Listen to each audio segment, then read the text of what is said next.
გამარჯობათ მეგობრებო, მოგესალმებით. დღეს ღვთისმშობლობა არის. მინდა ყველა მართლმადიდებელ ქრისტიანს მიულოცო. უსურვო ღვთისწყალობა, ყველაფერი კარგი, რაც შესთხოვს უფალს. სრულიად ჩვენ ქვეყანას ღვთისმშობლის წილხვედრი ქვეყანა ვართო ვამბობთ და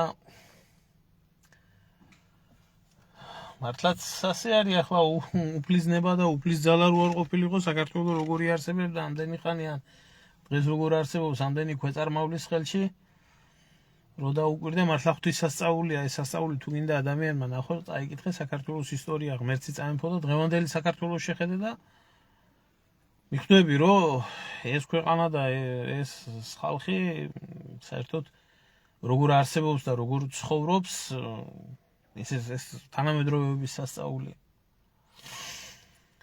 მოკლედ დღეს მინდა ერთ საინტერესო თემასთან დაკავშირებით გაგესაუბროთ, უბრალოდ ქრისტიანი ადამიანი ვარ და ამით მინდოდა დამეწყო ვიდეო ლაივი. ახლა ვიცი რომ ხშირ შემთხვევაში წყლის ნაყვა, იმიტომ რომ ვიცი, აბა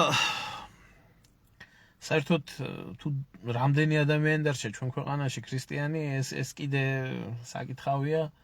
ჯვარი ვისაც აქვს ჩამოკიდებული, ყველას ქრისტიანად მოაქვს, თავი მე არავის რწმენას არ ვეხები, მაგრამ მართლმადიდებლობასთან და ქრისტიანობასთან რაც ხდება საქართველოში არაფერი შეხება არ აქვს ამას დაწყებული მღვდლებიდან დამთავრებული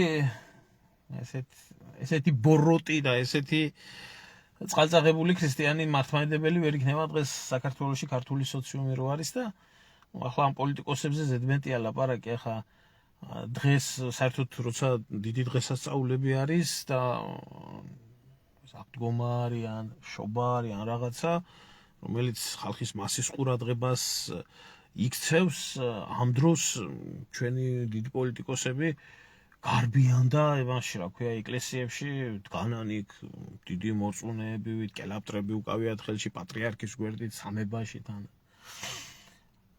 როცა ახლა ისეთი დღესასწაულები არის, რომელიც ისე დიდ მასის ყურადღებას არ იქცევს, ამ დროს ის გადმოიტანეს, რა ქვია, თბილისობა გადმოიტანეს და დღეს თბილისობის დიდი დღესასწაული აქვთ გამართული და ამიტომ იქ მეტი ხალხი იკრიბება, მთელი თბილისი კმაყოფილი ყოფილა.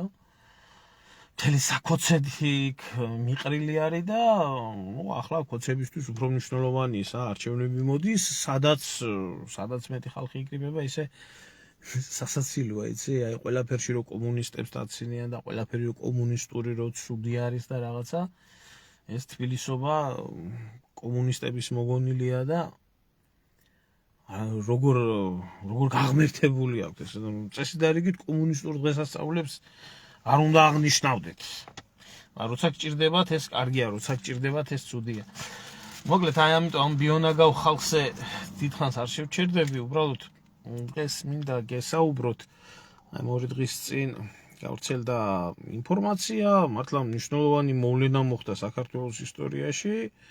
საქართველოში ჩამოვიდა გაერთიანებული ემირატების პრეზიდენტი, პრეზიდენტი შეიხი,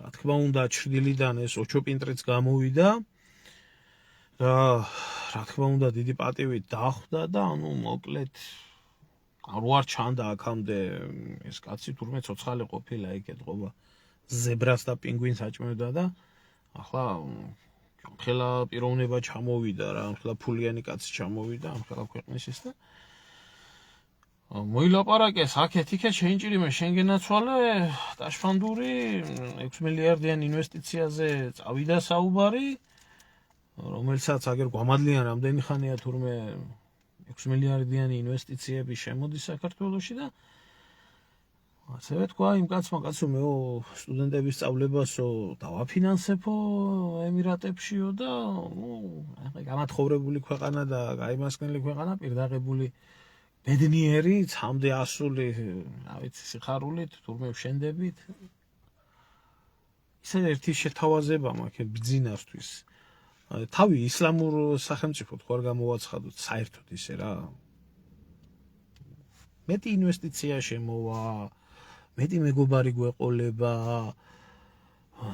აღარ გვექნება არც თურქეთთან პრობლემები, არც აზერბაიჯანთან პრობლემები, თუ მოსადგენ პრობლემებს ამაში ვერ ხედავთ და უფრო მეტი ის იქნება რა, ასე რომ ვთქვათ, ვიგოდა იქნება ქვეყნისთვის და ინვესტიციაც მეტი შემოვა და ასე შემდეგ.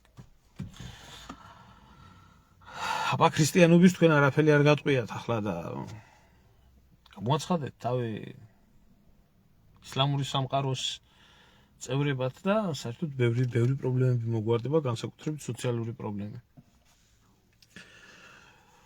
მოკლედ, აი ამ ფაქტმა ესე იგი ბუნებრივია ქართულ საზოგადოებაში გამოიწვია სერიოზული ნორმალურ საზოგადოებაში ის შფოთვა, რომელიც იყო, რომელიც არსებობს, რომელიც საქართველოს არაბიზაციას და რა ვიცი ინტერნაციონალიზაციას ემსახურება სინამდვილეში და აბა სულ მალე დაიწყება საქართველოში შეიხების, ასე რომ ვთქვათ, ჩამოსახლება, ყიდვა-გაყიდვა და რასთან აგვაქვს საქმე, რა ფენომენთან აგვაქვს საქმე, უბრალოდ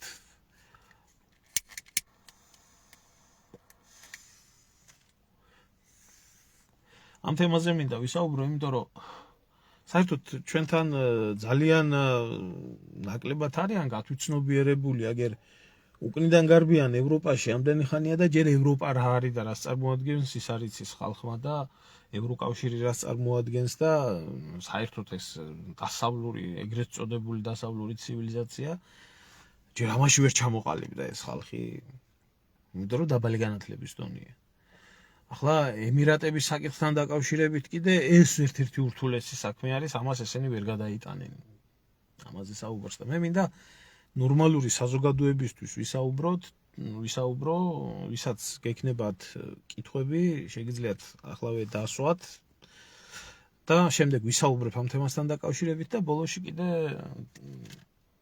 თუმცა ამ თემაში ჩვენ უფრო მერე და მერე დაუბრუნდებით უფრო სიღრმისეულად, იმიტომ რომ მე მიმაჩნია, რომ ეს არის ძალიან მნიშვნელოვანი საკითხი, იმიტომ რეალურად ჩვენი ქვეყანა ახლა დასავლეთში რო არ მივდივარ და ევროპაში და ასე შემდეგ მსგავსი რაღაცები, მე მგონი ამის ილუზია არც ადრეა უნდა ქონოდა ადამიანს და დღეს მით უმეტეს, მაგრამ სად მივდივართ, როგორ მივდივართ, რანაირად და ჩემი შეხედულებით არის, რომ საქართველო მიდის გლობალური სამხრეთის ქვეყნებთან მიმართებაში, ახლა ხალხმა ისიც არის ის გლობალური სამხრეთი რას ნიშნავს და გლობალური ჩრდილოეთი რას ნიშნავს. ყველას არ ვაყენებ შეურაცხყოფას, რომ არ იცის და მე ვიცი არ ეგონოს, მაგრამ ეს ფართომცნება არის დღევანდელ, ასე რომ ვთქვათ, პოლიტიკაში.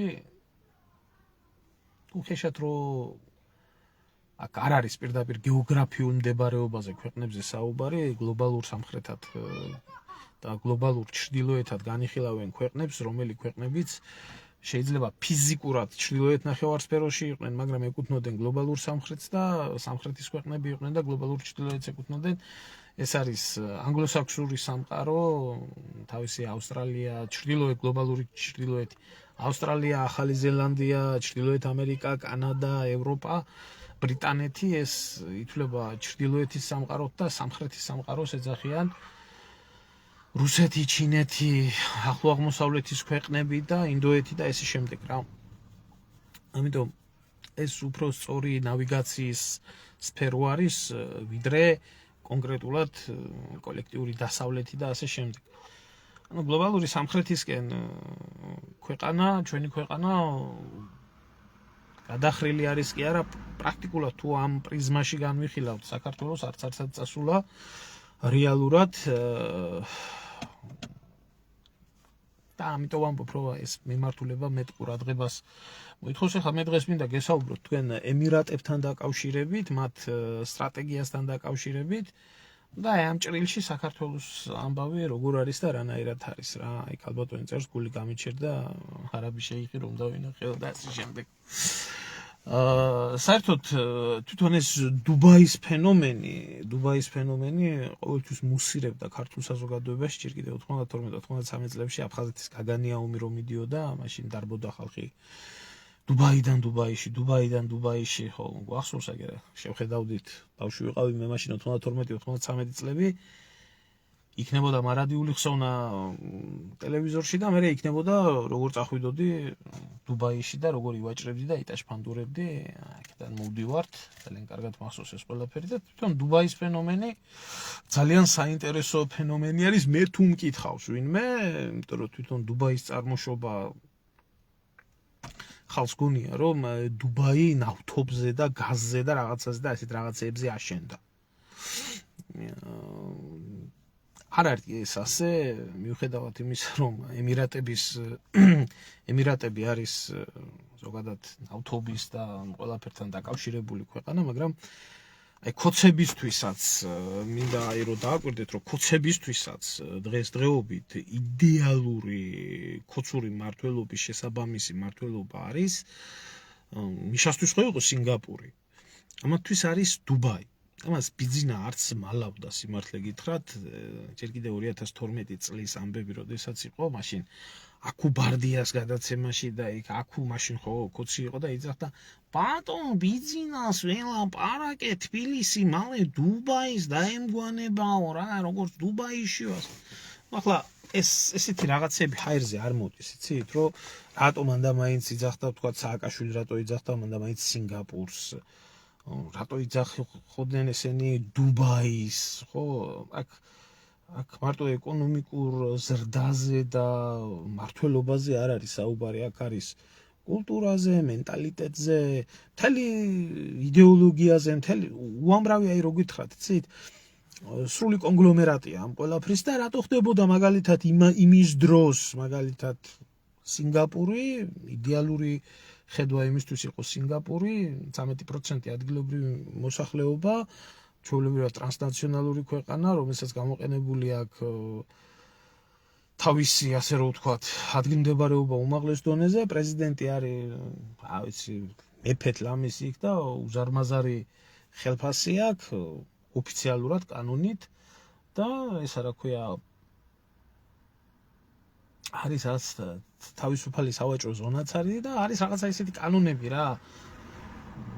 დიქტატორული კანონების დამსგავსი რა, მაგალითად საღეჭირეზინი არ შეიძლება და ეს გავდა მიშას, ასე რომ ვთქვათ, მიშას ტვინში და მიშას აზროვნებაში ეს იყო იდეალური და იქნებოდა თვითონ.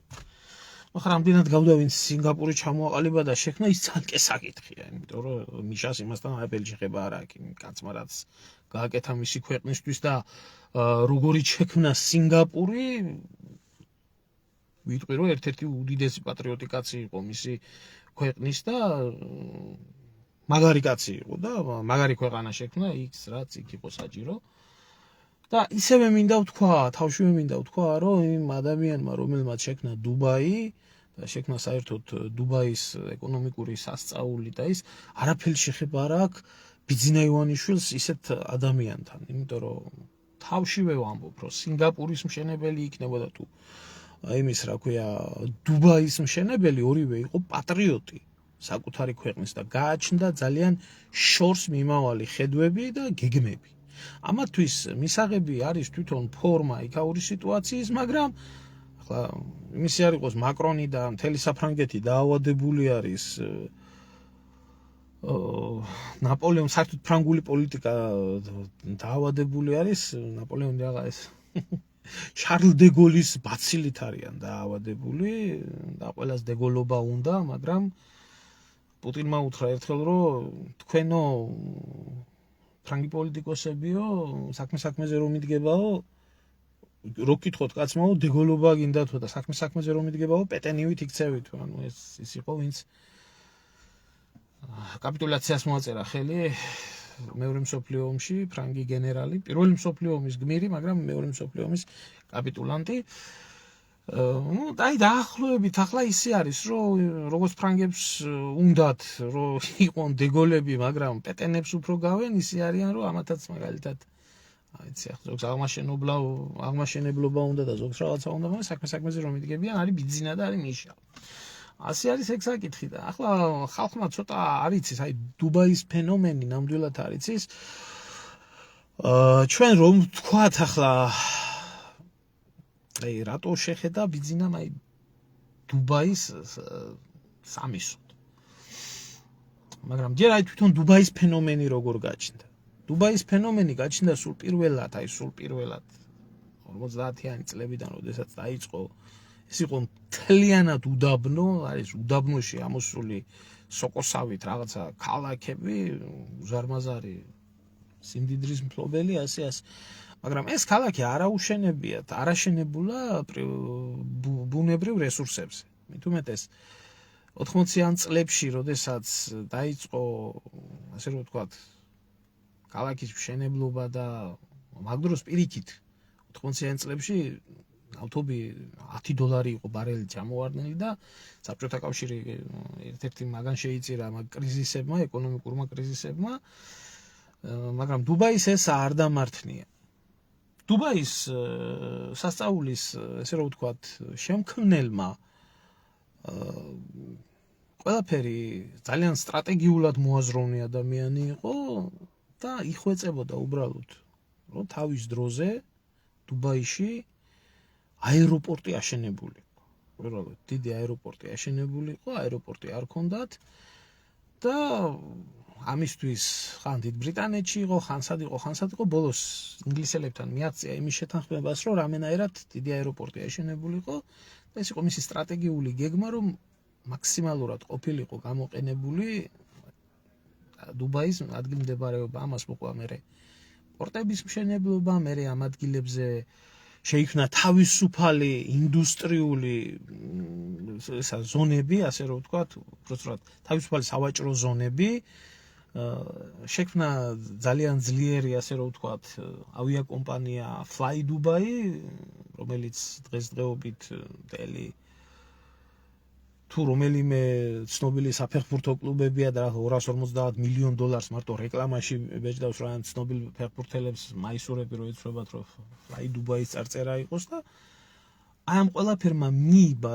ეს, ასე რომ ვთქვათ, აეროპორტმა, მერე თავისუფალმა სავაჭრო ზონებმა, მერე პორტმა და ზოგადად აი ამ ყველაფრიდან დაიწყო დუბაის ეკონომიკური სასწაული და დუბაის აღმოცენება. აი ძალიან უხეშად რო გავთვალოთ. ანუ აქაც სინგაპურის ვარიანტი იყო ის, რომ მათ თავიანთი სტრატეგიული მდებარეობა გამოიყენეს და ემირატების მმართველობა ვინც იცის, ცოტა სხვანაირი არის ეს.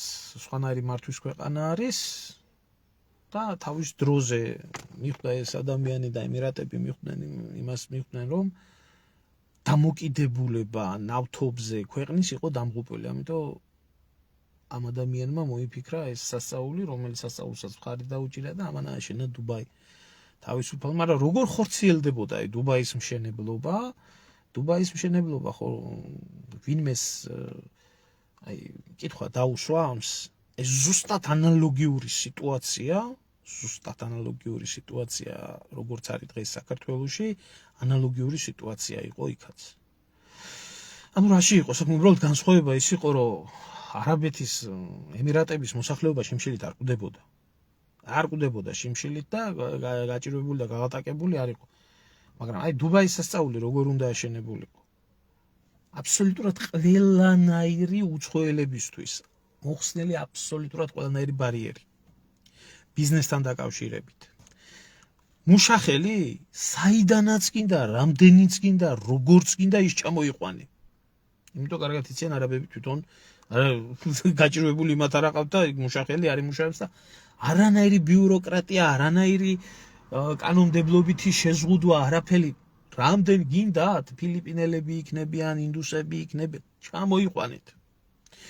შენი მონები ჩამოიყვანე, შენი მშენებლობა ჩამოიყვანე, შენი ყველაფერი გადასახადებიდან 50 წელი გათავისუფლებული, 20 წელი გათავისუფლებული, ეს აკეთე ძმაო, თავი იგრძენი, როგორც საკუთარ სახში, ყოველ უცხოელს, ვისაც ბიზნეს საქმიანობის სურვილი ჰქონდა დუბაიში. დღესაც ასე არის, ესაა თავისუფალი ზონა, იქ ფული გააქვს ჩადი, აკეთე ბიზნესი, არანაირი შეზღუდვები იქ არ მოქმედებს.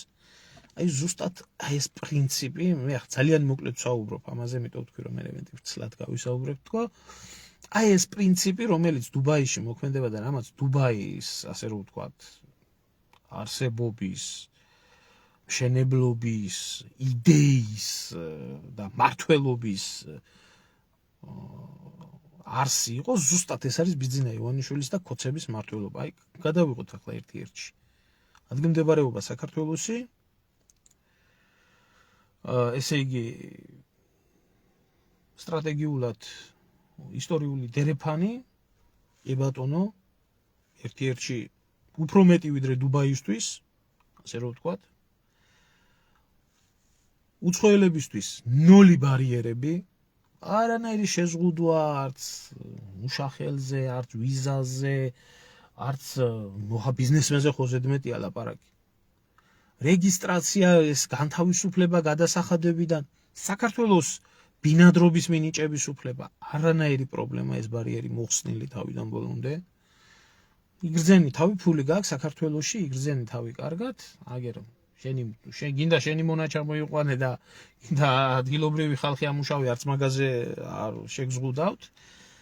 აკეთე რა ეს ყველაფერი საქართველოში და ჩადევი ინვესტიცია. ერთ-ერთში, აშენ და გააკეთე. არ დააყოვნა ამ ყველაფერმა, გაიხარეთ ჩემო კარგებო, გაიხარეთ მეც გილოცავთ. აი ეს პრინციპი, ზუსტად ეს მართლობის პრინციპი არის ქოცებისთვის იდეალურად მისაღები. ახლა რაც შეეხება უშუალოდ ემირატების, ეს მე კონკრეტულად დუბაიზე მქონდა საუბარი, მაგრამ რაც შეეხება თვითონ ემირატების პოლიტიკას, ეს ძალიან ცოტა ვინმემ თუ იცის ემირატების პოლიტიკა როგორი არის, რა მიმართულებით.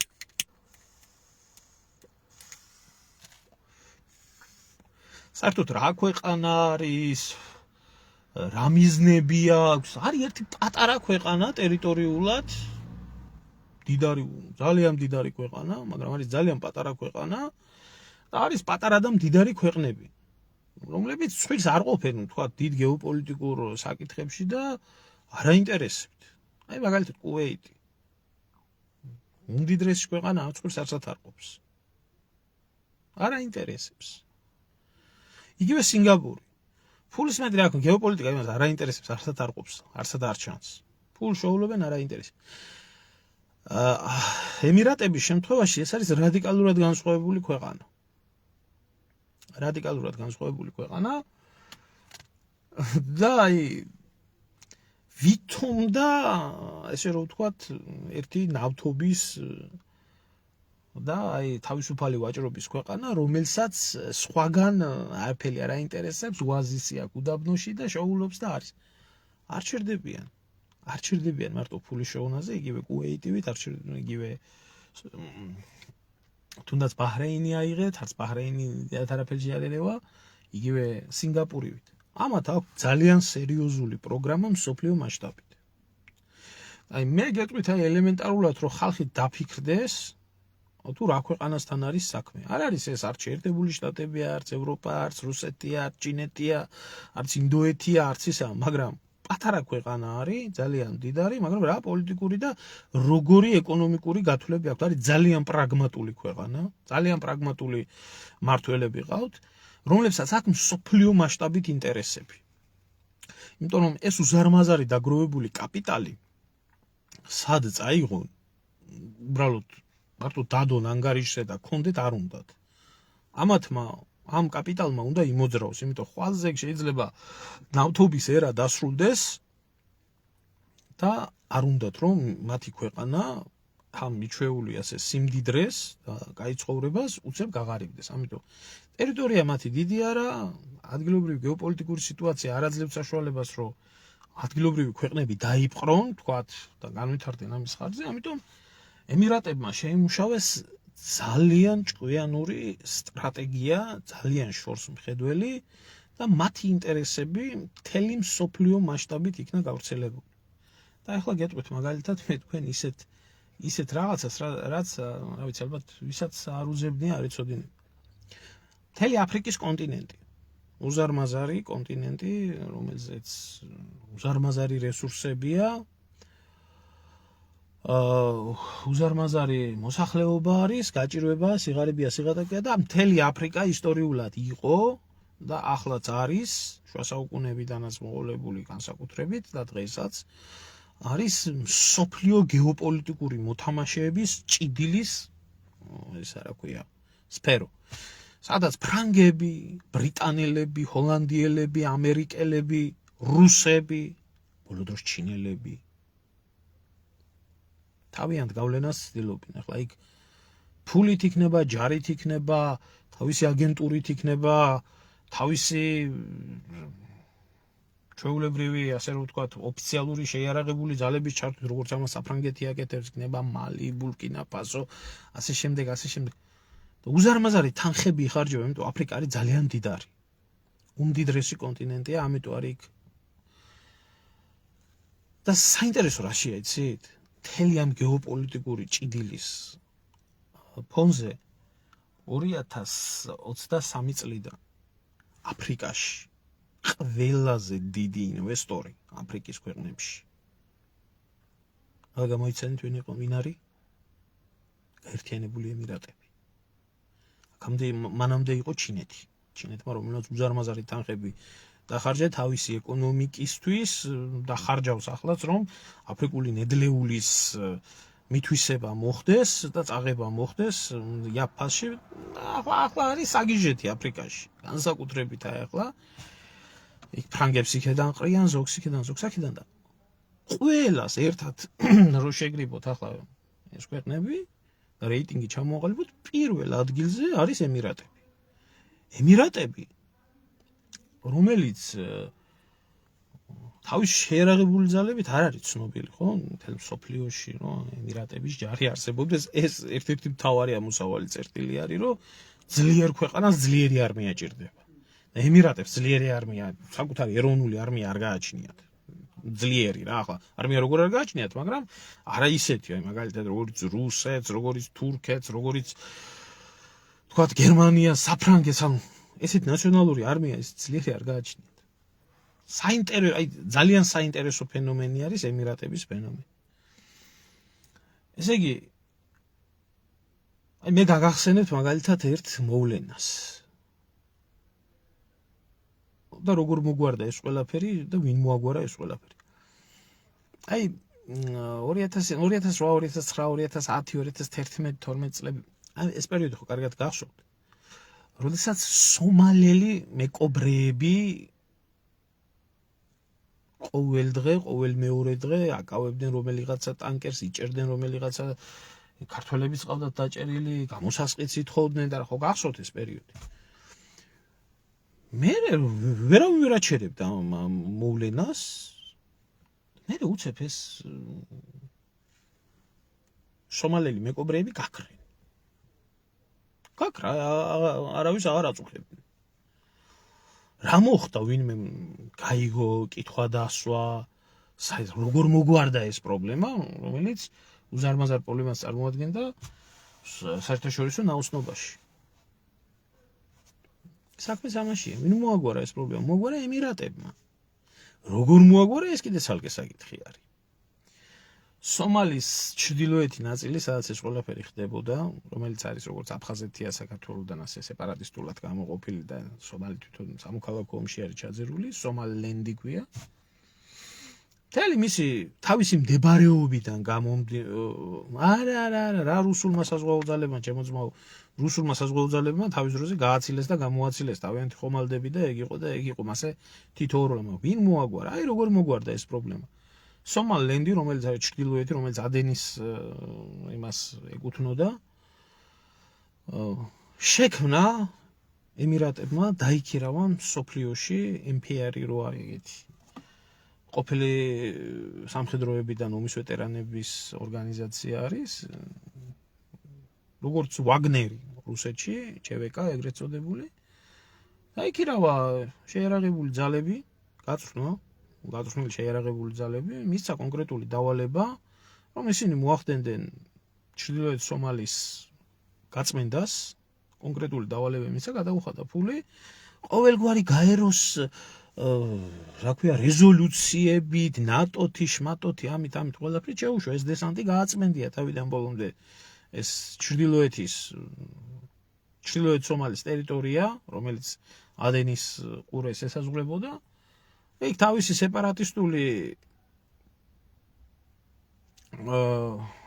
სეპარატისტული რეჟიმები დააფინანსა, არის თავისი ინტერესები სომალლენდში და დააყენა იქ თავისი ხელისუფლება, დასვა ინვესტიციები ჩრდილოეთ სომალში განახორციელა, ამისთვის ჯიბუტიში მიიღო ჩვეულებრივი სამხედრო ბაზა, სადაც ასევე დაქირავებული ჯარი ყავს ჩასვა და უცებ მოგვარდა იქ პრობლემები ყველაფერი. ასე ხა რატო ვამბობ? დასვით ბატონო, დასვით კითხვები უბრალოდ ხსნი და არ მინდა რომ გამექცეს ესა რა ქვია, აზრი გამიწყდეს, იმიტომ საინტერესო თემა არის. ანუ რას აკეთებს ახლა ემირატები? მსოფლიო მასშტაბით ეძებს საინტერესო პროექტებს. ფეხებზე კიდია ის პოლიტიკური მდგომარეობა როგორია, ასეთია, ისეთია, ადამიანის უფლებები, ეს ქვეყანა ასია, ის ქვეყანა ისია. ნახულობს თავისთვის მისაღებ სიტუაციას, მთავარია ღირდეს ფულის ჩადება, საიდანაც მეც ამოიღებს მერე და ახდენს ასე დაფინანსებას.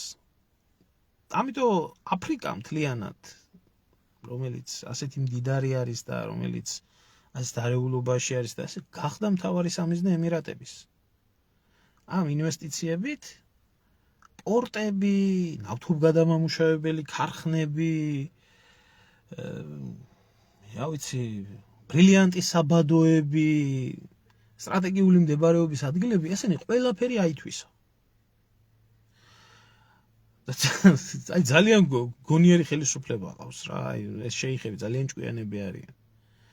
იქ არავის არ უნდა, მე სხვათა შორის მინდა დაგამშვიდოთ რა, იმის რომ არავის არ უნდა არაბიზაცია იმ ტერიტორიის. არაბიზაცია, არაბი თვითონ შეიხები არ ჩამოვლიან და საქართველოში არ იცხოვრებენ, არც იმაში, რა ქვია, სხვა ქვეყანაში, არც აფრიკაში თვითონ ემირატების შეიხებზე მაქვს მე ლაპარაკი კონკრეტულად, აღარ სხვანაირად არ გაიგოს, ემირატის შეიხები. მათ არ აქვთ მაგის ინტერესი, მაგათი პრაგმატული ინტერესი არის, ხედავენ გაჭირვებული ქვეყანა არის, რომელსაც ჭირდება ფული, საიდან შეიძლება 10 მაგი და 20 მაგი იშოვონ, არ აინტერესებთ პოლიტიკური სიტუაცია როგორია, რანაირია, თავარია თვითონ ვიგოდას გამოიღებს, ეგრევე ჩადებენ ფულს, სწრაფად მოქმედებენ, ეფექტურად, პრაგმატულად, აქედან გამომდინარე, არ ახვევენ თავს, გინდა თუ არა ისლამი მიიღე, არ ახვევენ თავს, გინდა თუ არა ჩადრითი არის, ასექენ, ისექენ, ფული, ძმაო, ფული ჩაიდება, ფული იშოვება. ეს არის ჩვენი ინტერესი, იმიტომ უზარმაზარი კაპიტალი, რომელიც დაგროვებული არის ემირატებში, ასე ჰაერში რო არ იქნეს გაფანტული.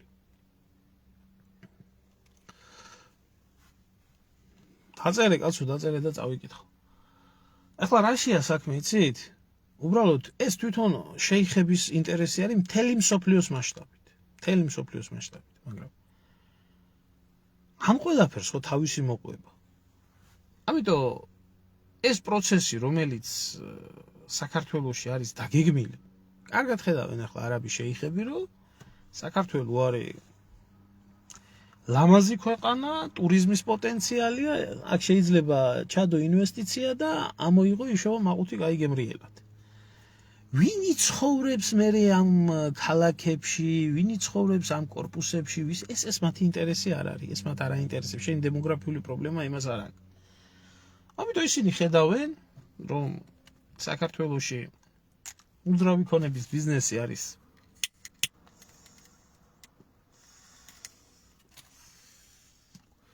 მომგებიანი, ყავს საქართველოს კორუმპირებული მთავრობა, ამ კორუმპირებულ მთავრობას სხვათა შორის მათი მთავარი იარაღი, ხაზგასმით მინდა თქვა, რომ ემირატების უმთავრესი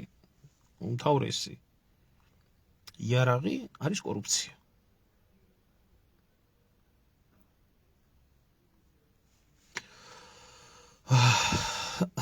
კორუფცია, იმიტომ რომ ფულის მეშვეობით ახდენენ აბსოლუტურად ყველა პოლიტიკური კლასის მოსყიდვას. თავის პირობებში არავის არ აძალებენ არაფერს, ისეთ პირობებს აძლევენ, რომ იქედან უარის თქმა კორუმპირებულ ჩინოვნიკს გაუჭირდება. და საქართველოში მით უმეტეს რომლის ელიტას ისტორიულად ყოველთვის გამყიდველი და მოღალატე იყო, საქართველოს პოლიტიკური ელიტას კაპიკებში იყიდია. ამიტომ დაინახეს არაბებმა საქართველოში ინტერესი, ემირატებმა, კონკრეტულად ემირატებზე მაქვს მე საუბარი, ვინმე ახლა არაბების გარდა იქ 27 სახელმწიფოა, სხვებზე არაა საუბარი. დაინახეს ეს ინტერესი, ნახეს, რომ საქართველოს ყავს ისეთი გამოცდილი დელეცი, ასე რომ ვთქვათ, ბიზნევანიშვილის თავმადობით, ვისთან ერთადაც ჩვეულებრივი ქაშის მოხარშვა პრობლემა არის, ამიტომ მათი ინტერესი არის ჩადონ ახლა 6 მილიარდი, რომელსაც ძალიან მალე გადააქცევენ. ალბათ 60 მილიარდად, მაგრამ ეს მათი მოგება იქნება, ჩვენი მოგება არაფერი არ იქნება. ჩვენი მოგება იქნება ის, რომ იქ გაჭირვებულმა ქართველმა მშენებლობაზე დიდი იმუშაოს. ესეც არა ქართველების მოგება.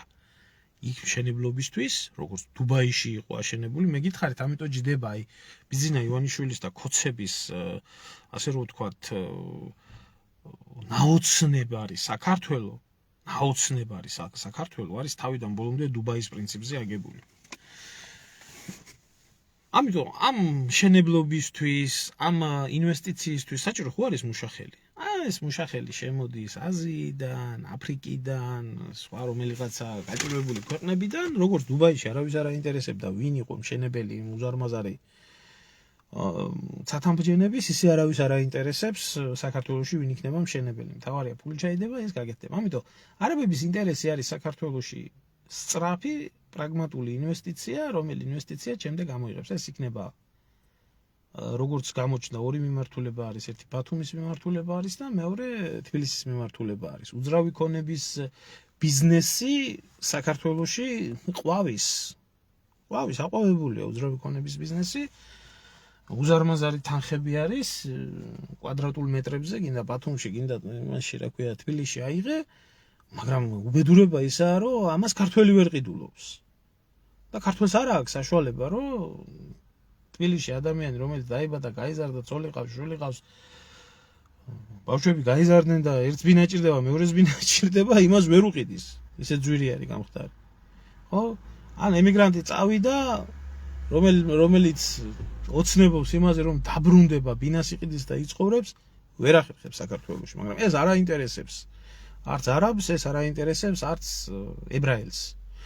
და ამ მიმართულებას ყველაზე დიდი პერსპექტივა რომ გააჩნია საქართველოში, ამას არაბი არ ჭირდება.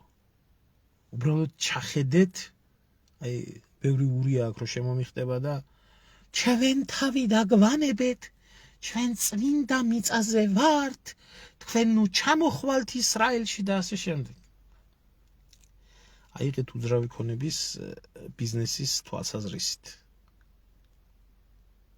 ვინა საქართველოში პირველი, ასე რომ ვთქვათ, უძრავი ქონების შემსყიდველები? ებრაელები. აბა, გადახედეთ. ესე იგი, პირველი საუკეთესო ადგილებში ინვესტიციები, რაც ესენი ინვესტიციას ეძახიან, ახლა მე ვიცი ეს ებრაული ინვესტიციები როგორია, ლარში რო იყიდიან და 100 ლარში რო ყიდიან. უძრავი ქონების შესყიდვა მოდის ებრაელებზე, აბსოლუტური უმრავლესობა საქართველოში.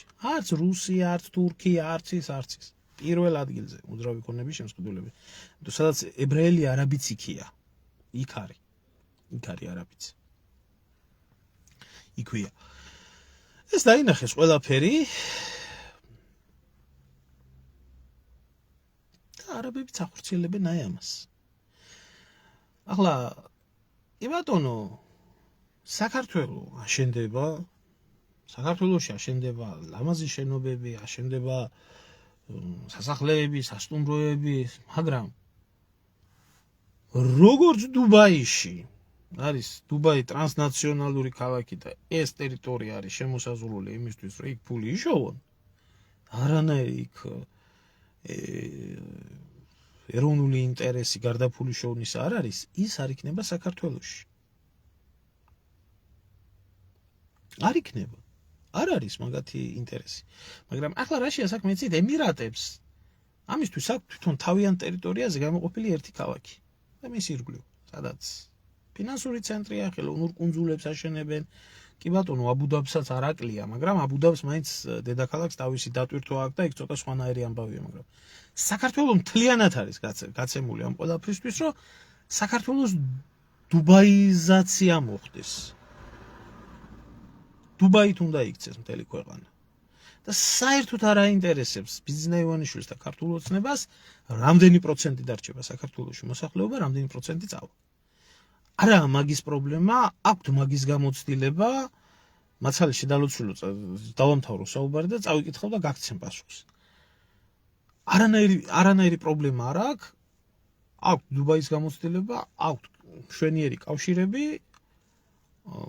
როგორ უნდა მოხდეს საქართველოს დუბაით გადაქცევა. ამიტომ არც მუშახელის პრობლემა გაჩნდება საქართველოში, თავარია ბიძინე იყოს და საკანონმდებლო ბაზა საიმისოთაა შექმნილი და არანაირი საკანონმდებლო ბაზის პრობლემა არ იქნება საქართველოში, ეს როგორცაა დაგეგმილი, ისე გაგრძელდება, სანამ კოცური პარტია იქნება და იქნება ეკონომიკური ზრდა, როგორც დღეს გვეუბნებიან, იქნება უზარმაზარი ფული იტრიალებს საქართველოში, მაგრამ ეს ქართველს არ მოხმარდება და საქართველოს არ მოხმარდება. ეს უზარმაზარი თანხა მოხმარდება იმ ინვესტორებს, რომელი ინვესტორებიც თავიანთი მიზნით დებენ ამ ფულს საქართველოში. ერთი წამი რა კითხვა დამისვი, აბა ახლავე წავიკითხავ ჩემო გარგო ბათრი. ჩემი აზრით რუსეთის პუტინის ბრძოლებით საქართველოში სრულდება ბიძინა კობახიძის მართვა ამჟამად რაც ხდება საქართველოში თანს რუსეთს რომ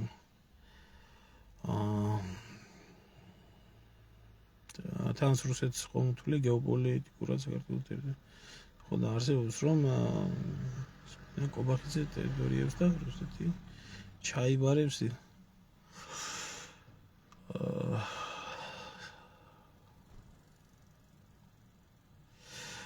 ანუ მესმის მე შენ რასაც ამბობ, ანუ საქართველოს, ასე რომ ვთქვათ, არაბიზაცია საქართველოში, ასე რომ ვთქვათ, ფინანსური არხების, ცენტრების და საქართველოს დუბაიზაცია, ეს არის რუსეთის ინტერესებში და რუსეთის მთავარი ინტერესი არის, ასე რომ ვთქვათ, ყავდეს საქართველოს გვერდით, რომელშიც ექნება ფინანსური არხი გახსნილი, ფულის გათეთრება, გამოთეთრება, ამასკნა, იმასკნა და ასე შემდეგ. ახლა მე გაგცემ მაგის პასუხს. ამას ამბობდი, ხო? რა ვიცი, მე ეს აზრი გამოვიტანი. სადაც იქნება ფინანსური ნაკადების, ასე რომ ვთქვათ, გადინება, გამოდინების, კორუფციის ცენტრი, საშუალება და რუსეთი ამით ისარგებლებს, ხო? და ეს არის რუსეთის ინტერესებში. როდესაც ახლა ჩვენ ვსაუბრობთ უცხო ქვეყნის ინტერესზე, უცხო ქვეყნის ინტერესი იქნება ეს რუსეთი, აზერბაიჯანი, თურქეთი, ევროპა, უცხო ქვეყნის ინტერესი ერთი კონკრეტული მიმართულებით საერთოდ არ შემოიფარგლება, იმიტომ რომ თუ ის უცხო ქვეყანა მით უმეტეს არის შენი უშუალოდ მეზობელი და ჩვენი უშუალოდ მეზობელი, სახმელეთო მეზობელი ჩვენი რუსეთი არის. ახლა როგორ გიპასუხო, იცი? რუსეთის მთავარი ინტერესი რა არის საქართველოში? მოდი აქედან დავიწყოთ. რუსეთის მთავარი ინტერესი რა არის საქართველოში?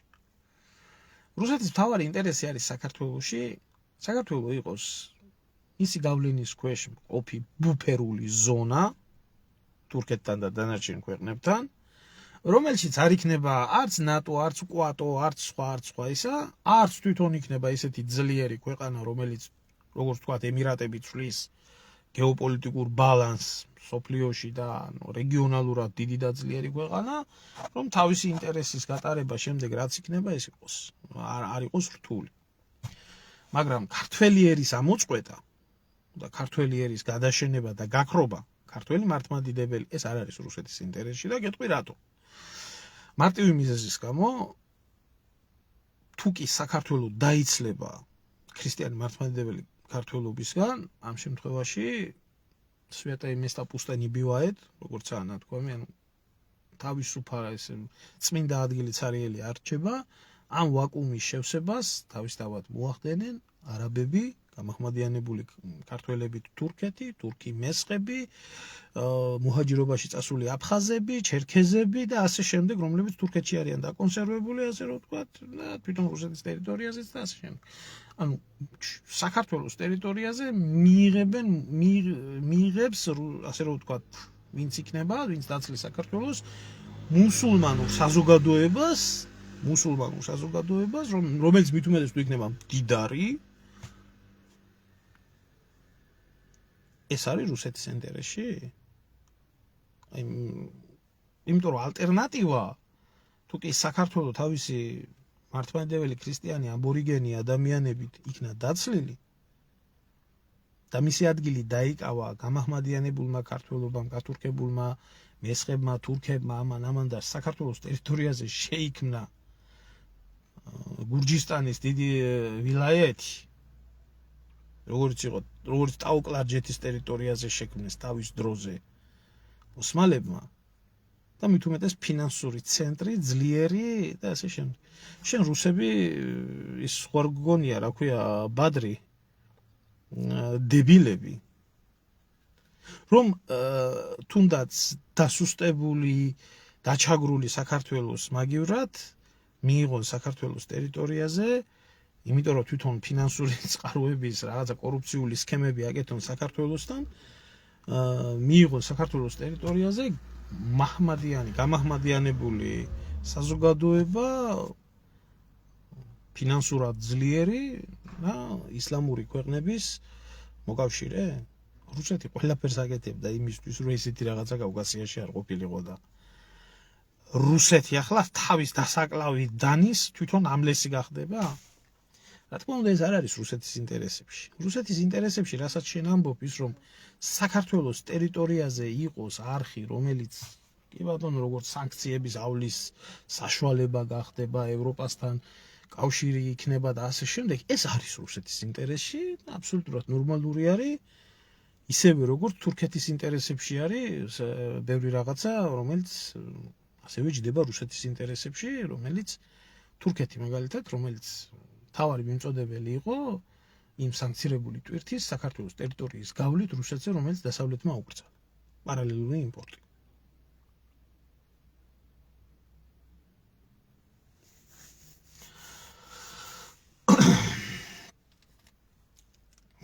აი გაქცემ თავადო პასუხს.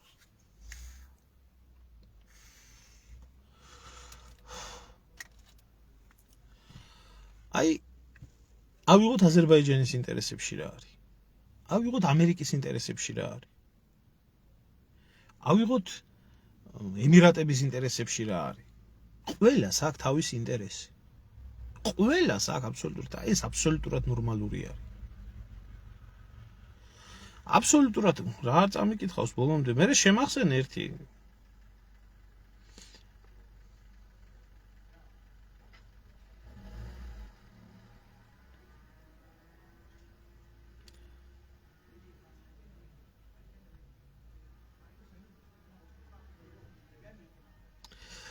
აჰა, ანუ შენ ამბობ, რომ არაბებს ააშენებიებს, უკაცრავად ჩამოშლა დამიწყებიან იმის. ანუ შენ ამბობ იმას, რომ რუსეთი ააშენებიებს ამ ყველაფერს, ინფრასტრუქტურას მოაწყობიებს ყველაფერს აქეთ-იქეთ და მე ამ აშენებულ ქვეყანას ისევე ბლოკადას მოუწყობს და ამ აშენებულს ჩაიგდებს და ჩაიდებს ჯიბეში? გარემონტებიებს, ესაა რუსეთის ინტერესი? ეს სასაცილო არა, აი ბადრი შენ თვითონ არ გეცინება ამ ყველაფერზე? რატო გეუბნები, იცი? იმიტომ რომ თუ ეს სერიოზული კითხვა, სერიოზულად გიპასუხებ, იმიტომ რომ როდესაც რუსეთს უზარმაზარი ინტერესები გააჩნია ემირატებთან ერთად, იგივე სპარსეთის ყურეში, იგივე არაბულ სამყაროსთან, იგივე ბრიქსის ქვეყნებში, იგივე დედოლარიზაციის საკითხებთან დაკავშირებით, იგივე გეოპოლიტიკაზე, იგივე აფრიკაში, იგივე ახლო აღმოსავლეთში და ასე შემდეგ, არაბების აშენებული რაღაცა ხელოვნური კუნძულის გამო და არაბების აშენებული რაღაცა სავაჭრო ბირჟის გამო და ინდუსტრიული ზონის გამო რუსეთი დაუპირისპირდება არაბეთს და ჩაყლაპავს და აი დარტყმევიებს სხვერს და ამას გააკეთებს. ნუ აი სხვა არასერიოზულია ახლა. თუ გეცინება და ხუმრობ, აი ბატონო, ერთმა გაგიმარჯოს, მე სერიოზულად ვლაპარაკობ უბრალოდ და არ მინდა მაგ თემაზე ახლა, იმიტომ რომ ვიხუმროთ, როცა თავისი დრო იქნება სერიოზულობის დროს სერიოზულად ვილაპარაკობ, იმიტომ რომ არასერიოზულია ძმაო, ახლა რაც შენ დაწერე, ეგეთი რაღაცა არ მოხდება. არც ასე არის რუსების ინტერესში მაგი და არც ისე არის რუსების ინტერესშია. აი ხებერთო.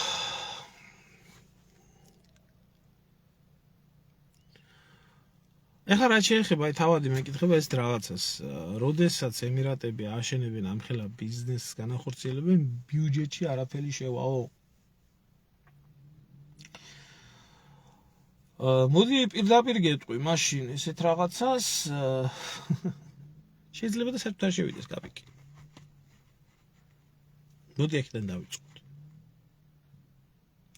დავიწყოთ იქედან, რომ მე თავში როდესაც თქვი არაბების ანუ ეს დუბაის პრინციპზე მორგებული ქვეყანა, ალბათ არ მისმენდიან, არ მიაქცია ყურადღება. იქ კარგად იყო მითითებული, რაც გააკეთეს არაბებმა 50 წლიანი განთავისუფლება, ასე რომ ვთქვათ, მათი იმ კომპანიების, რომლებიც ამ ზონაში, ამ თავისუფალ ინდუსტრიულ და სავაჭრო ზონებში ფულს ჩადებენ. ამიტომ პირდაპირ შემიძლია გითხრა, რომ შეიძლება კაპიკი არ შევიდეს. გარდა კომუნალური გადასახადების ახლა დენის ფულს და გაზის ფულს და კანალიზაციის ფულს გადაიხდიან კი. შეიძლება. იმიტომ არის უამრავი ტურისტული ზონები, ინდუსტრიული ზონები საქართველოში, მაგალითად ფოთის ინდუსტრიული ზონა. იქ რაღაცა რო გაკეთდეს, კაპიკს არ იხდის არავინ. ქუთაისის ეკონომიკური ზონა, ყოფილი ავტოქარხნის ტერიტორიაზე. კაპიკს არ გადაიხდის. ოფშერების კანონი, ხوار დაგავიწყდა. რომელი კანონიც არც ისე დიდი ხნის წინ მიიღო ბიძინა ივანიშვილმა და კოცებმა. ხო ვერ გამახსენებ ერთი ამ ოფშერებში რა პრინციპი მოქმედებს და როგორ მოქმედებს. ხო, ამიტომ ის მოლოდინი რომ დიდი ფული შევა ბიუჯეტში, ისეთი ხელისუფლება როდესაც ყავს, რომელსაც სახელმწიფო კი არ აინტერესებს, მარტო პარტიის ოფშია კი აინტერესებს და თავიანთი კორუმპირებული ჩინოვნიკების ჯიბეები, მაგის მოლოდინი არ უნდა გქონდეს. ის რომ ვინმე სახელმწიფო ბიუჯეტზე და ერზე ორიენტირებული რომ იყოს ჩვენი ხელისუფლება, მაშინ არ იქნებოდა 100 წელიწადი ამ საზოგადოებაში იმის ფიქრი და იმის დარდი, რომ ვაიმე რომელიმე ინვესტორი რაღაცა ფულს ჩადებს და ამ ინვესტიციით ერიდა ქვეყანა დაზარალდება კი არ მოიგებს. ასე რომ მე ჯერ არავინ არ იცის ის 6 მილიარდი რა პირობით იდება. და მე და მეორე იმ ღია წყაროებით და იმ ღია პირობებით რაცა საუბარი და არაფერი. ტყილა მაგი მეტი. და მაგის გარანტიები აუცილებლად ექნებათ არაბებს მიღებული საქართველოში. მაგ გარანტიები რო არ ქონდეთ მიღებული, ამხელა ფულს რაღაცნაირად მოუძებნიდნენ გზას და კვალს. ამიტომ ესენი დებენ ისეთ ადგილებში ფულს, რომელ ადგილებშიც ძალიან მალე, ძალიან სწრაფად ყოველგვარი ბარიერების გარეშე მიიღებენ უზარმაზარ მოგებას.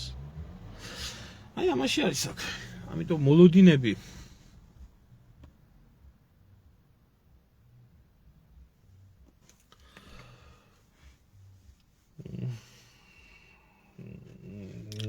რუსეთი როგორ შეუშლის ხელს საქართველოს ისლამიზაციას, როცა არაბების ინვესტიცია ამხელა ამერიცოტომელი ახლა მაშინ მე ასე შეგეკითხები, რომ როგორ შეუშლის რუსეთი ხელს, რატო უნდა შეუშალოს რუსეთმა ხელი საქართველოს გადაშენებას? მოდი ჯერ აქედან დავიწყოთ. რატო უნდა შეუშალოს?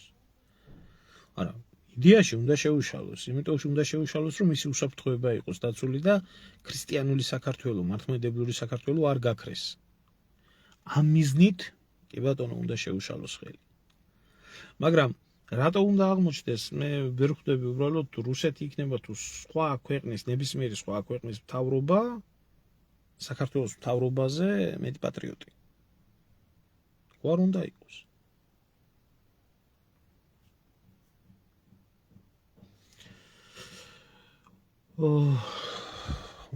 ამირან, აქ თუ სისხლი არ დავუყარეთო, არაფერი არ გამოვა. უსისხლოდ საერთოდ არაფერი ცვლილებები არ ხდება, გენაცვალე. აქ თუ ამაგას ლაპარაკი. სახელმწიფოს შენებისთვის სამი რამეა საჭირო. პირველ რიგში ცოდნა. როგორი სახელმწიფო რანაირი უნდა იქნას აშენებული.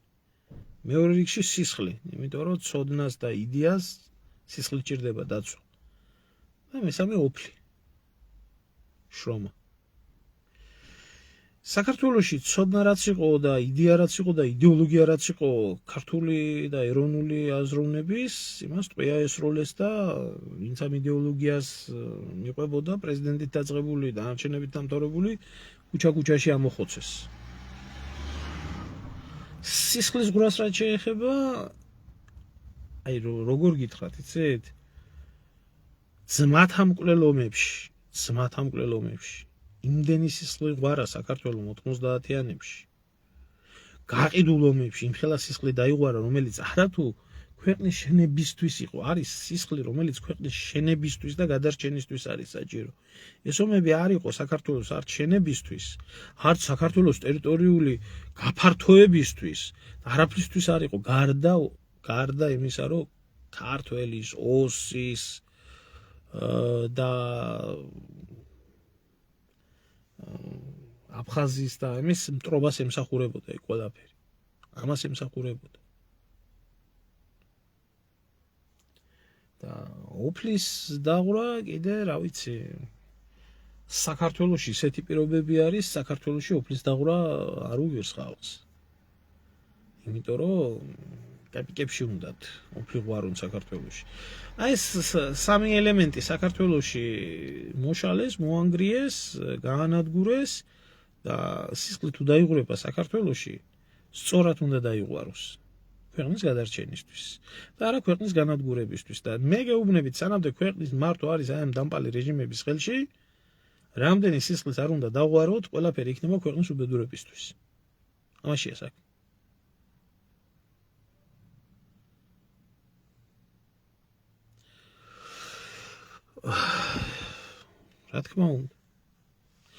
რა თქმა უნდა, ზაურ, აი რომელი არის ხუმრობის გარეშე ის სახელმწიფო, რომელიც იცავს ქრისტიანობას მსოფლიოში და რა თქმა უნდა, პირდაპირ ვამბობ, ეს ვისთვისაც მისაღებია, არა მისაღები და ვისაც აინტერესებს რუსეთთან დაკავშირებით ვრცელი, რა უნდა რუსეთს ვრცელი ვიდეო არის და შეუძლია შევბრძანდეს და ნახოს, ეს არის რუსეთი და ამის ამოსავალი წერტილი არის ის, რომ მართლმადიდებლური რელიგია ეს არის რუსეთის იმპერიის არსებობის საფუძველი. და ზუსტად მართლმადიდებლური რელიგიის და მართლმადიდებლების ნამცველად გამოაცხადა რუსეთმა თავის დროზე თავი.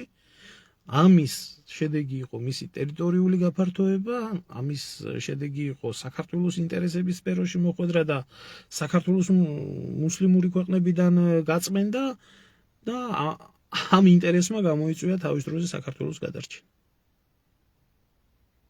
ახლა ეს ვინმეს მოწონს თუ არ მოწონს, არ აინტერესებს თუ აინტერესებს, ისევ როგორც ოსმალეთის იმპერია აცხადებდა თავს და დღესაც საუბარი არის ის, რომ ელა მუსულმანის მცველად უნდა ვთქვათ ერდოღანას თავის გამოტანა, ეს არის ჩვეულებრივი საგარეო პოლიტიკა, რომელზეც არის აშენებული იმპერიის აზროვნება. სხვა არ არსებობს. ამერიკას ინტერესის იქეთ არ გააჩნია არაფერი. აი ეს ისეთი ურჯულო ქვეყანა არის, რომელიც გარდა ფინანსური ინტერესისა, არაფერი სხვა ინტერესის გამო არ დაიწყებს იმას, არ გააჩნია იმას, არც ეროვნება, არც არწმუნოება და ასე შემდეგ. ეს არის მათი პრაგმატული პოლიტიკა, რომელიც ფინანსურ მოგებაზე არის გათვლილი. თუ რაღაცა ამერიკის ინტერესებში იქნება, რაც უზარმაზარ ფინანსურ მოგებას მოუტანს, ის გამოცხადდება საღვთო ომად. ის გამოცხადდება დემოკრატია. ამას ქვია დემოკრატია და დემოკრატიის და თავისუფლების დაცვა მთელ მსოფლიოში. აბსოლუტურად ნორმალურია. იმიტომ რომ ეს იმპერიები ასე არსებობენ.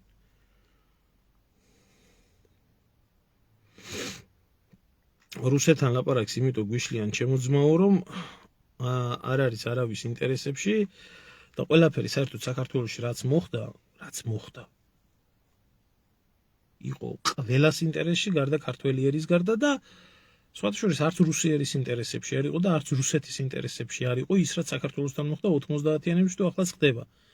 მაგრამ თქვენ არ დაგავიწყდეთ რომ 90-იანების რუსეთი და თუნდაც აი ხა ჯერ კიდე არა ბოლომდე ეს იყო მთლიანად დასავლური ლიბერალური პოლიტიკური ელიტის რუსეთი, რომელიც რასაც იტყოდნენ ვაშინგტონში, იმას ატარებდა. ამიტომ ინტერესი როგორც საქართველოს მხრიდან ყოფილიყო დაძაბულობა უწყვეტი რუსეთთან, ასევე რუსეთის მხრიდან საქართველოს მიმართებაში უწყვეტი რო ყოფილიყო დაძაბულობა, ეს იწერებოდა ერთი სცენარით.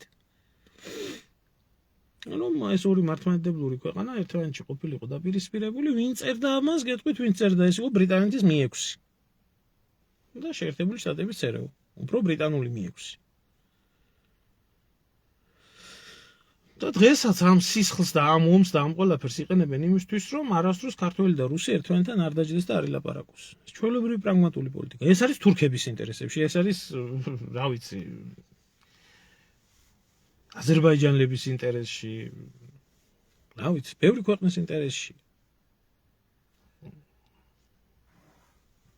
ევროპის ინტერესშია, სრულიად ევროპის ინტერესში. ჩვენ ინტერესში არ არის. არც რუსების ინტერესში. წესით და რიგით ეს არანაირად არ ჯდება რუსების ინტერესში. იმიტომ თუ ისინი ტვინს გაახელენ და გაანძრევენ ცოტას სხვანაირად მოუდგებიან საქართველოს, მაგრამ ამისთვის რომ საქართველოს სხვანაირად მოუდგნენ, საქართველოს უნდა ყავდეს ისეთი ხელისუფლება, რომელიც ამ პრობლემების არა მარტო ლაპარაკისთვის, მოგვარებისთვის არის მზად და ახლა თქვენ თუ გონიათ რომ პუტინს ყობახიძე დაელაპარაკება, ლავროვს ბოჭორიშვილი დაელაპარაკება და უშაკოვს, რომელიც პუტინის მარჯვენა ფეხია და ეს გრუს გენერალი, ვინცა ის უსაფრთხოების საკითხებს კურირებს რუსეთის მიმართულებაზე და დაზვერვას, იმას თქვენ თუ გონიათ რომ დინარაძე დაელაპარაკება და ეს ხალხი, ეს ასე რომ ვთქვათ, სამი პიროვნება აჯობებს იმ სამ პიროვნებას ჭუაშიც, პატრიოტიზმშიც, პრაგმატიზმშიც, სტრატეგიულ ხედვაშიც, ძალიან შემწარ. მე იმედი არ მაქვს.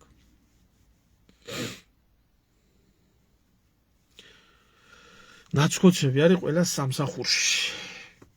იმიტომ რომ ნაცკოცების ამოსავალი წერტილი არის ფული და სკამი. ამიტომ რუსეთის ინტერესშიც არის, თურქეთის ინტერესშიც არის, ემირატების ინტერესშიც არის და ხოცების ინტერესი, რადგანაც არის ფული და სკამი, ვინც ამ ფულს და სკამს არ დაურღვევს, რა თქმა უნდა მის ინტერესებს გაატარებენ. სისულელეს მოვაცილო ერთი ამის ეს. სისულე ხალხო, კიდე ერთხელ გეუბნებით. არ არიან ხოცები ეგრეთ წოდებული პრორუსული ძალა. გაიგეთ. არც პროდასავლური ძალა. არც თურქული ძალა, არც პროირანული და არც პროებრაული.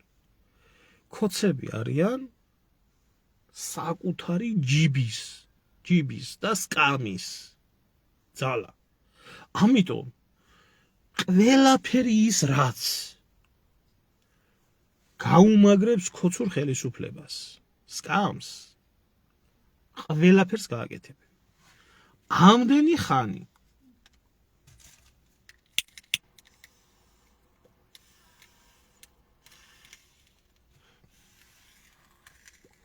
ცამეტი წლის მანძილზე ხოცი იძახდა გაუმარჯოს დასავლეთს, შევძვრებით დასავლეთის უკანალში. ჩვენ ვართ პირველი უკნიდან განათლებული მედასავლეთეები. რა მეტრაკეების კანონს არ მივიღებთ, ჩრდილოკორეული ერთსულოვნებით მივიღებთ, რა შეზღუდვებს არ დავაწესებთ ევროკავშირში, რა კონსტიტუციაში არ ჩავწერთ ნატოს და ევროკავშირს, ყველაფერს გავაკეთებთ. იმიტომ რომ დასავლეთიდან ჩვენ შეგვინარჩუნეთ ძალაუფლებას. მერე საქმეზე რომ იდგა და დასავლეთმა ისეთი მოთხოვა, რომელიც უკრაინას მოთხოვა, მიხვდნენ კოცები, რომ დად ღუბავდნენ. ამიტომ ამ შემთხვევაში ახლა რუსეთს რო ჩვენ უგვინოთ, ყოთავი ვიღუბეთო. იმიტომ რუსეთი იმნაირს გვიყვენს თან გადავშე. ჩვენ ხალხის გამო ამას არ გავაკეთებთო. იმ წუთში ჩადგენ ეს რუსეთს არ ჭირდებოდა არაფერში ახლა ამ მომენტისთვის. კი ბატონო, დაარქვეს ამიტომ რუსული გავლენა. ახლა და რა თქმა უნდა, ახლა ნორმალური ადამიანი იმას ვერ იტყვის, რატომ უნდა დაინგრეს და განადგურდეს ქვეყანა. და ამას გვამადლიან ახლა დღემდე, ამას გვამადლიან ჩვენ კოცები, რომ თურმე კოცებმა რომი არ დაიწყეს, თურმე რამხელა მიღწევა ხალხო, ოს დაიწყებდნენ და დედა ქონდა სათაულად მოტყნული ყველა კოცს. პირველ რიგში. ის რო იცოდეთ. იმიტომ ხალხი მაგათთვის მეორე ხარისხოვანი იყო. არათუ ფული დასკამის თავისი სიცოცხლით აგებდნენ პასუხს. ამიტომ ქუჩის კახპაც უარს ამბობს რაღაცის შესრულებაზე სიცოცხლის ხელყოფის სანაცვლოდ. ახლა დაჭირდა საქმეს და ალარაბია გახდნენ და ახლა ალაჰ აკბარს იძახი. აი ესა კოცი.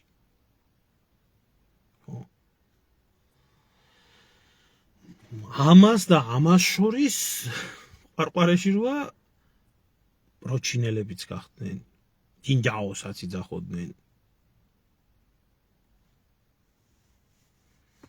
რომის შეცდომას უშვებს? ეხლა რას მელაპარაკები ბადრი შენ, რას მელაპარაკები ჩემო ძმაო მომისმინე? არა მგონია, ანუ რუსული ძალა და ასე შემდეგ. ბიჭო, როდესაც რაღაცას ამბობ, ხო, ადამიანი რომ ამას არ გააკეთებ, იმის გამო არ გააკეთებ, რომ ამას იდეოლოგია არ გაძლევს ამის საშუალებას. ხო? ანუ შენ რაღაცა დავალებას, რაღაცა საქციელს იმის გამო, ბიჭო, არ ჩაიდენ რაღაცა ისეთ ცოდვას იმის გამო, რომ შენ ამ სარწმუნოების ადამიანი ხარ. არ მოიქცევი ამას იქედან გამომდინარე, რომ შენ კაცი ხარ და კაცს არ შეეფერება ეს საქციელი. ქართველს არ შეეფერება ეს საქციელი. ანუ ეს არის შენი იდეოლოგია და შენი რწმენა. ამას იმიტომ არ გააკეთე. ახლა გეკითხები, ქოც რა რწმენა აქვს? და ქოც რა იდეოლოგია აქვს? გამეც პასუხი ერთი გარდა ბიძინას ზოპარკის და ბიძინას ზებრასი. პატარა ქოცის ფიქრები ბიძინას ზებრა ვიქნებია. ესა ნებისმიერი ქოცი ოცნებობს დაუახლოვდეს ბიძინას და იშოვოს ფული. ამას ნიშნავს ეს ყველაფერი. რა იდეოლოგია, ხა რას მელაპარაკები შენ ჩემი ძმა, რომ ისო რა ქვია, ქოცი პუტინზე ფიქრობს და რუსეთის იდეოლოგიაზე ფიქრობს და რუსული იდეოლოგიის გავრცელებაზე ფიქრობს საქართველოში? ქართული იდეოლოგია კიდე ამ ფეხებზე. სადაც დაიბადა, სადაც გაიზარდა, ვისთან ერთადაც ჭამა სუფრაზე, ვინც ისინი კიდე ფეხებზე და შენ მელაპარაკები ახლა რომ ქოცი არის რუსული იდეოლოგიის ისა, რა ქვია, გამტარებელი საქართველოში? ასასწაულია. ქოცის დამოკიდებულება რუსეთთან არის შემდეგნაირი. მე რომ იმდენ twini ყოფნის. მე რომ რუსეთს უგვინო, რუსეთი მოიმბრუნდება და შემჭამს. აი, აქედანაა გამოწვეული. დასავლეთიდან კიდე პირდაპირ ვერ შემჭამენ. ეგია. არაბებიდან ფულს ვიშოვი, ჩინელიდან ფულს ვიშოვი, თურქიდან ფულს ვიშოვი.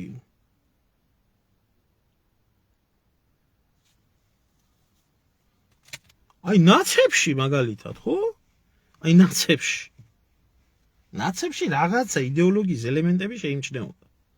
მე არ მომწონს, რომ ნაცებიც იგივე ჩათლახები იყვნენ, მაგრამ აი, თუნდაც ისეთი შიზოფრენიკები რო ყავდათ, რომ აი ანტირუსეთუმეები და რაღაცები გარედან თუ არა რუსულ საქმეს ყოველთვის აკეთებდნენ ნაცები. ნაცებმა რო ვამბობ ნაცებს გულისხმობ ბიძინა ივანიშვილს. ისე სიმართლე რო გითხრათ რა. ვამბობ ნაცებს გულისხმობ ბიძინა ივანიშვილს. ყველაზე დიდი ნაცი იყო ბიძინა ივანიშვილი. მაგათი დამფინანსებელი, მაგათი მომყვანი ხელისუფლებაში, მაგათი მე ვიცი მინისტრების და პრეზიდენტების და იმათი პრემიების და ხელფასების და პოლიციური რეჟიმის შექმნაში ბიზნე. ვინ იყო? თავარი ნაცი. არ იყო ვაბრალებ რამე ეს. მაგრამ იმათ აი რატომ ხა ნაცებში შეინიშნებოდა ისეთი დეგრადირებული, ავადმყოფი, დებილი ადამიანების კატეგორია, შიზოფრენიკები, რომლებიც მაგალითად იშიმშილებდნენ და იმწყურვალებდნენ და ყველაფერს იზამდნენ იმის გამო, რომ მიშა ყოლოდათ. მიშა რო ყოლოდათ.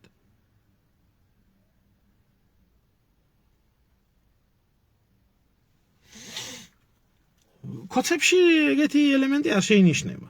კი, იძახიან, ღმერთო დაგლოცოს ბატონობიძინა, ღმერთო დაგლოცოს ბატონობიძინა, მაგრამ საქმეზე რომ იდგება, ყველა მიადო მისი ზებრა და პინგვინი არ უერთგულებს ბიძინა ივანიშვილს. ეს სხვა ბელადია, ეს სხვა ფენომენია. ეგ არის სუფთა რუსთაველიდან როა უხსა მორჩილებს ყოველი იგიცა ვინორგულია. ნაკიდი ყავს ყველა. როგორც კი ფული გამოელევა, აი ასლან აბაშიძე მაგალითად როდესაც გააგდეს ხო? აი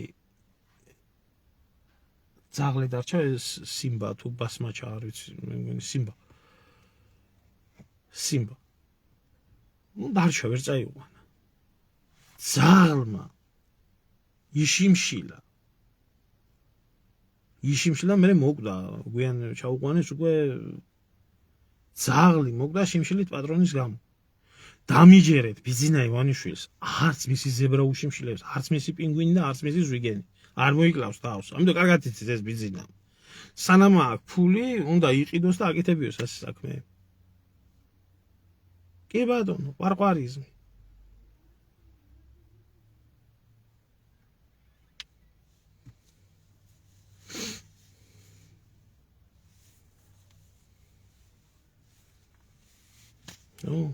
ხო, ბასმაჩა.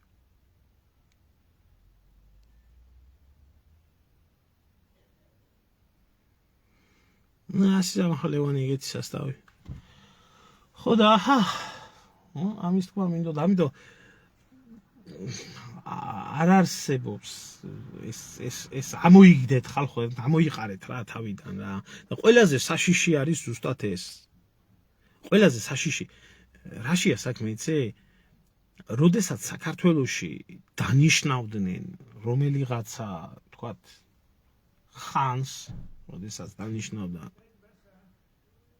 აი როსტომ ხანს მაგალითად ირანი რო დანიშნავდა და ასე შემდეგ, გაუწერდა იმას თავის პოლიტიკას და ეტყოდა ამის გაკეთება შეიძლება, ამის გაკეთება არ შეიძლება. როდესაც საქართველოში რუსეთის მეფისნაცვალი იყო წარმოდგენილიან ის ვინც იყო რუსეთიდან დანიშნული საქართველოში, გენერალ-გუბერნატორი იმას ეტყოდნენ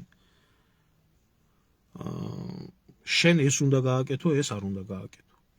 როდესაც ვინმე ერთგულების ფიცს დადებდა ოსმალეთის იმპერიასთან თუ ასე შენ იმას პირდაპირ ეტყოდნენ ეს შედის ჩვენ ინტერესებში, ეს არ შედის ჩვენ ინტერესებში. იქ იყო გარკვეული. ჩვენ შემთხვევაში, რო იძახიან ჩვენ თავისუფლების ხარისხი გვაქვს, ვის აქვს თავის კოცებს აქვს თავისუფლება. კოცმა რა იცის თავისუფლება რა არის? რა იცის კოცმა თავისუფლება რა არის? კოცის ფენომენი არის მონის ფენომენია. კოცის ფენომენი არის ის, რომ კოცი გაატარებს ყველას ინტერესს, იმას შეზღუდვა არ აქვს. ერის ინტერესს კი არ გაატარებს ყველასთან. იმიტომ რომ ამან ერი არ იცის, ამან იცის პარტია.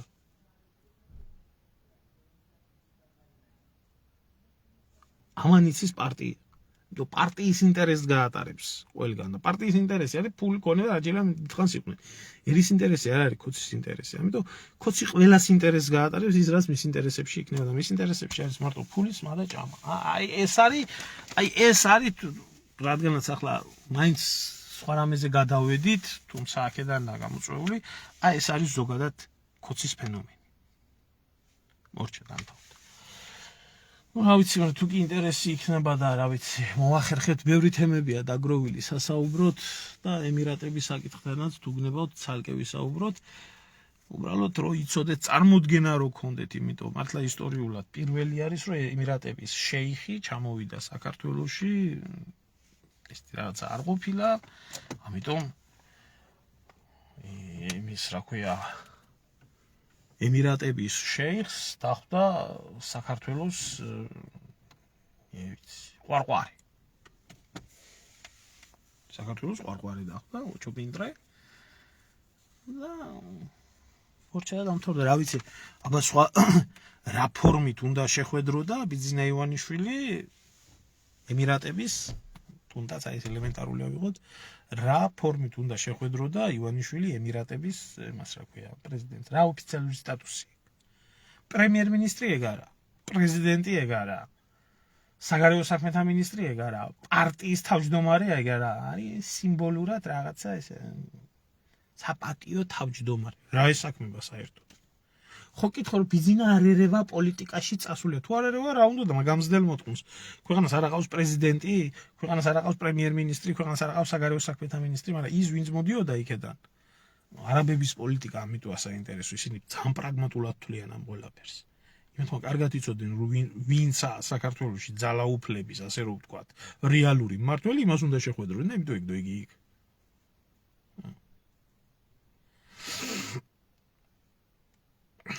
თავისუფალი ქოც კარგი შემოკარგებო დაგემშვიდობებით ეხლა და ვისაუბროთ სხვა მრავალ საინტერესო საკითხებთან დაკავშირებით არც ალიათ ახლა ქოცებს კომუნისტურ დღესასწაულს რუსულ საბჭოურ დღესასწაულს აღნიშნავენ ნაცებიც ასე აღნიშნავდნენ თავის დროზე და იძახიან ახლა მე ვიდა ბიძინე ჭამეს ვიდა იძინე მოდი საგერ შემოხაზე მაიდე იწყეს მაიო ასე აბოლებენ ხალხს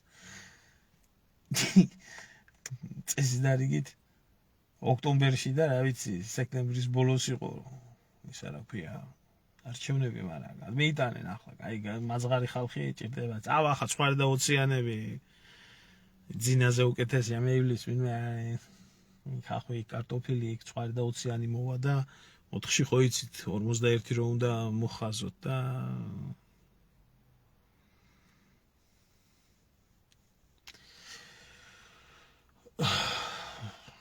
ჩემოზმაო რა ვფიქრობ ნავთობი იმიდან რო არ წამოვიდეს რა ქვია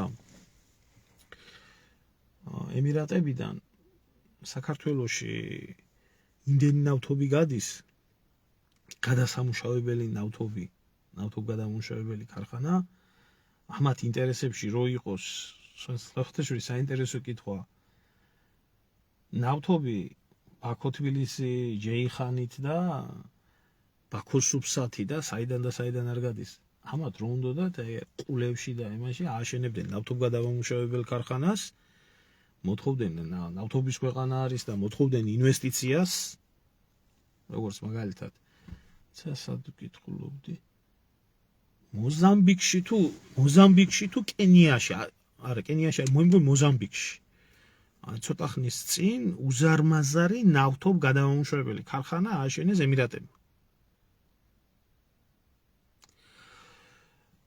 უზარმაზარი ქარხანა რომელიც არათუ მოზამბიკის მოთხოვნილებებს დააკმაყოფილებს გადამუშავებული უკვე ნავთობი ექსპორტზეც გავა იგივე შეეძლოთ ამათ აიშენებიათ ყულევის ტერმინალთან მაგალითად ხო ბაქოს სუბსასთან სადმე აიშენებიათ რა რომ ქვეყანა ნავთობპროდუქტების შემსყიდველია და გადამუშავებული ნავთობის და ქარხნის საშუალებით ქვეყანაში ბენზინის ფასი დაიძეოდა და ქვეყანა იმპორტიორის ნაცვლად გახდებოდა ექსპორტიორი. არ უნდათ ამათ იგი. არ უნდათ ეს. ამათ უნდათ აი აქედან ამოდის ფული. თორე შეიძლებოდა ყველაზე идеალურია. идеალურია რომ საქართველოში იყოს ნავთობგადამუშავებელი ქარხანა, რომელიც ქვეყნის მოკითხვა ამგეს ჩვენი ენერგო დამოუკიდებლობისთვის არის ესა რა ქვია აუცილებელი. გასაგებია რუსეთი საბჭოთა კავშირი თავის დროზე ნავთობგადამუშავებელი ქარხნებს არ აშენებდა სხვაგან, რადგან ყოფილიყო დამოკიდებული ყოფილი საბჭოთა ლაგერები, ასე რომ ვთქვათ, საბჭოთა კავშირზე. უამრავი ქვეყნებში ამერიკელები პირდაპირ ყიდულობდნენ, იგივე ბრიტანეთი ყიდულობდა ნავთობს და ქარხანას არ აშენებდა.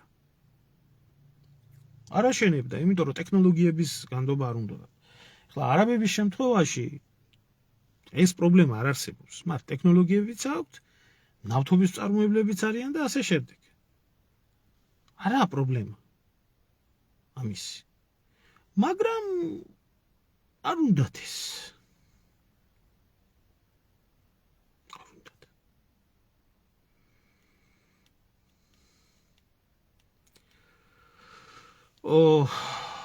ანაკლიაზე რა ვიცი, მე როგორ გითხრა, როგორც თვითონ იძახიან, აი ისე მიდის. ავიც მოლაპარაკებები გვაქვს ჩინელებთანო და ახლა ანაკლია ცოტა სხვა ამბავი არის, ანაკლია არის სხვა მიმართულება, იმიტომ იქ თუ ჩინეთის გლობალური ეს არის, რა ქვია, გეგმა არის, ერთი სარტყელი, ერთი გზა და ჩინეთის ინტერესებში არის, რომ ჩინური ტვირთები უნდა გავიდნენ. ახლა მაგალითად ემირატები არ გეუბნები იმას, რომ ემირატები მსგავს რამეში ფულს არ დებენ. დებენ, მაგალითად ერაყში დაგეგმილი არის მომავლის გზის მშენებლობა და მომავლის სპორტის მშენებლობა, რომელშიც ემირატები ერთ-ერთი მთავარი ინვესტორები არიან. ნუ ერაყის რკინიგზა უნდა შეუერთდეს თურქეთის რკინიგზას და უნდა დააკავშირდეს სპარსეთის ყურესთან. ერთ-ერთი მთავარი ინვესტორები არიან, ამიტომ ემირატების ფული მაგ საქმეში მე უფრო ჩინეთის ინტერესებშია. რა ხდება მე რა გითხრა ძმაო, არ ვიცი, ახლა ჯერჯერობით როგორც ამბობენ, მიდის მოლაპარაკებები და კარგად ისაუბრა მაგაზე ბატონმა დემურ გიორხელიძემ და ვისაც გაინტერესებთ, შეგიძლიათ ნახოთ ეს ყველაფერი.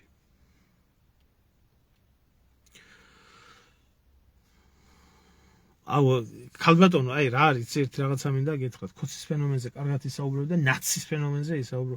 ნაცის ფენომენი თუ ვერ გაიგო, ქართველმა ადამიანმა, აი 20 წელიწადია ფსიქიურად დეგრადირებული, ავადმყოფი, გამოკლეავებული, მიშისტის, ხო, ცუდად ყოფილა საქმე რა.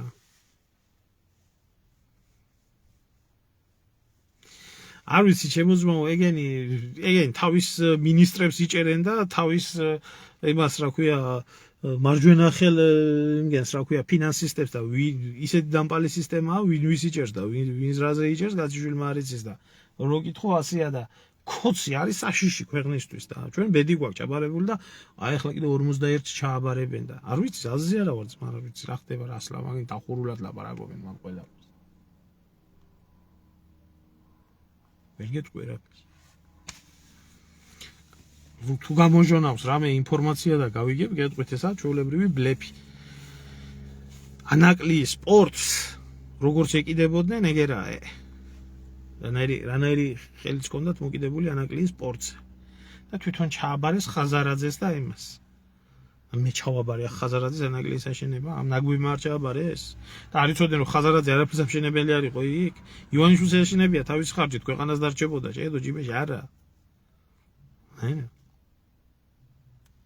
ასე იმართება ქვეყანა, ასე რა ზოოპარკს არ აწყობს, ის არ აინტერესებს არავის. ქვეყანაზე რო ფიქრობდნენ, ხო, მაშინ ავტოგადამამშვენებელი ქარხნის პროექტი იქნებოდა, ანაკლიის სპორტის პროექტი იქნებოდა, სხვა უამრავი სხვა ბევრი რამის პროექტი იქნებოდა და ინვესტორებს, რომლებსაც არაბებს მით უმეტეს სტრატეგიულად ეძებენ, სად ჩადონ ფული, შეთავაზებდნენ, მაგრამ ასეთ კლანურ ქვეყანაში, ასეთ კორუფციის ბუნაგში ისევე თავისნაირი კორუმპირებული სისტემა თუ მიიღებს. მე არ მომფრო დასავლეთში არა კორუფცია. კორუფცია დასავლეთში და ამერიკაში როა ისე უნდა, მაგრამ იქ სხვა ფორმის კორუფცია. აქ სხვა ფორმის კორუფცია. ამიტომ ვეკუთვნით ჩვენ გლობალურ სამხრეთს და არ ვეკუთვნით გლობალურ ჩრდილოეთს. ამაშია საქმე.